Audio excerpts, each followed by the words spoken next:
Ուրեմն տեսեք ինչ է կատարվում։ Առաջին հերթին հանրությունը մեր պետք է տեղի կանա, թե ինչպես է այդ խնայողությունը տեղի ունեցել։ Տեսեք, ժամանակի ընթացքում նման մեծ ընկերությունները, որ աշխատում են, իրենք ներդնում են իրենց աշխատանքային ռեսուրսները մենեջմենթի արդյունքում, լավ աշխատանքի արդյունքում, արդյունավետությունը բարձրացում են այնքան, որ ընկերությունը սկսում է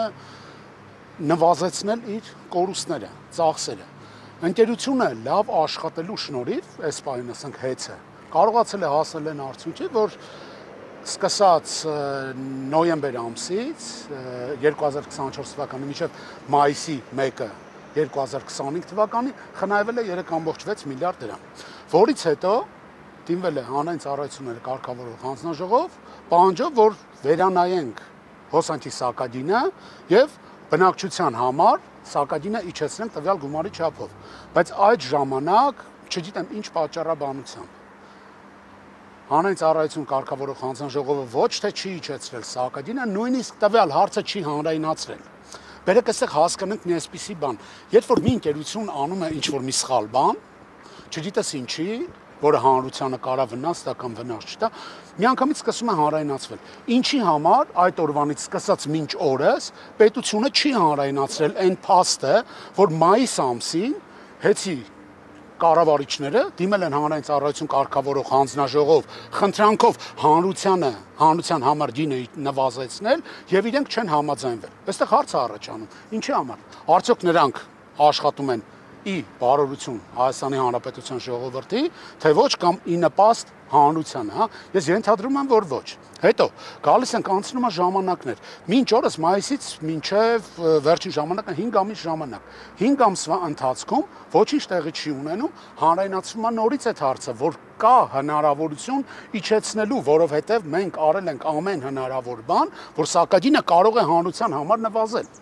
Մենք այսօր շատ լավ գիտենք, թե սոցիալապես ինչ ծանր պայմաններում ապրող հայրենակիցներ ունենք, ու այստեղ ոչ միայն ծանր սոցիալապես ապրող հատվածի համար է այս ամեն ինչը, այլ յուրաքանչյուր քաղաքացու, ինչի համար վճարել ավելի թանկ, երբ որ կարելի է վճարել ավելի էժան, երբ որ տվյալ ընկերությունը կարողացել է կառավարման շնորհիվ, ճիշտ աշխատանքի շնորհիվ հասնել նման արդյունքի, որ հանրությունը վճարի ավելի էժան, ինչի համար պետությունը շնորհակալություն չի հայտնում այդ ընկերությանը ու հակառակ կալանավորում է ընկերության սեփականատիրոջը ու չի հանրայնացնում նրա բարի կամքի դրսևորումը, որ այդ մարդը արել է ամեն ինչ, որ հանրությունը ստանա ավելի մատչելի հոսանք։ Այստեղ ինձ թվում է հանրային ծառայությունները կարգավորող հանձնաժողովի նախագահը, ով մերժել է, ինքը պետք է հանրության առաջ պատասխան տա, ես վստահ եմ։ Հանրությունը պետք է իմանա դրա հիմնական պատճառները։ Պատճառներից մեկը նշվել էր, որ բալանսը հնարավոր է փոխվի,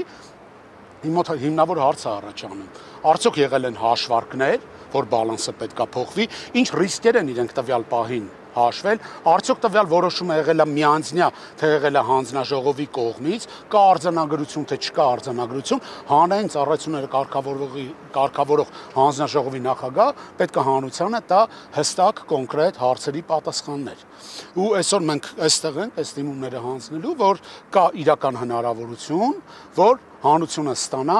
ավելի էժան հոսանք։ Իսկ ինչ որ դուք ձեր հարցին վերադառնամ, որ պատրաստվում են ընտրություններից առաջ իջեցնել, հետո նորից բարձրացնել, իհարկե ամեն ինչ հնարավոր է։ Ամեն ինչ հնարավոր է։ Դրա համար ենք մենք բարձրացնում այսօր այս հարցը, որ ոչ թե հնարավոր է այս ամեն ինչը այսօր իջացնել, այլ դա հնարավոր էր 5 ամիս առաջ իջացնել։ Ինչի համար պետք է մենք բոլորս Հայաստանի Հանրապետության յուրաքանչյուր քաղաքացի, ինչի համար է 5 ամիս շարունակ վճարել ավելի թանկ հոսանքի համար։ Թող պատասխան տան։ Թող պատասխան տան հստակ, կոնկրետ թվերով, ֆինանսական վերլուծություններով եւ այլն։ Իսկ այն հնարավորությունը, որ կարող են անել, միանշանակ իրենք կարող են անել ու կարող են անել բացառապես մի պայմաններում։ Եթե իրենք կառավարման մեջ ամենակարևորը, որ դու հասնում ես ինչ-որ մի աստիճանի, կարողանաս պահել դա։ Երբ որ դու վստահ ես, որ կարաս այդ ամեն ինչը պահես, հա, բնականաբար կթանկանա։ Իսկ հեծը տարիների ընթացքում մինչև մայիս ամիս կարողացել էր այնպիսի աշխատանք ձևավորել, այնպես աշխատել, որ նվազեցնել կորուստները ու աստիճանաբար իջեցնել քաղաքացիների համար տրվող այդ հոսանքի սակագինը։ Ես վստահ եմ առավել քան եւս, որ այսօրվա հեծի կառավարիչները իրենք արդար են իրենց խոսքում կամ ով արտահայտել է այդ միտքը, որ հնարավոր է որ իջնի հետո բարձրանա, տեղա չեմ կոնկրետ տվյալ անձի ու իր մասնագիտական կարողությունների վերաբերյալ, այո նման բան հնարավոր է, եթե դու տվյալ ոլորտի կառավարումից շատ հեռու ես։